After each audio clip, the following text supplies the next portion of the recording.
Guys, panoorin natin to. Bibilib kayo dito kay Kuya. Tingnan mo kung gaano kabigat yung ikakarga niya. Oh. Hindi ako nagkakamali. Gilingan to ng palay. Siguro ito yung makalumang gilingan ng palay. Ayan, tinali na niya.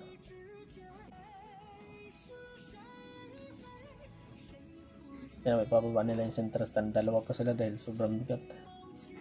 Yan, sumakay na si ate. Dito natin makikita kung gaano kagaling si Kuya dahil aakyat ng bundok yan eh. Ano? Hindi biro ang magkarga ka ng ganyang kalaki at ganyang kabigat. Tingnan mo, atras sa bante yung motor ni Kuya.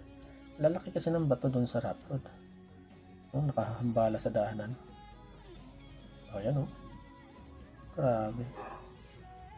Kung mahina ang pangangatawan mo dito, eh, babaliktad ka dyan. Oh. Ayan pa oh. Diba? Okay lang sana kung tao lang ang sakay mo, pero ganito kalapad, yan yung kabigat. Tingnan mo.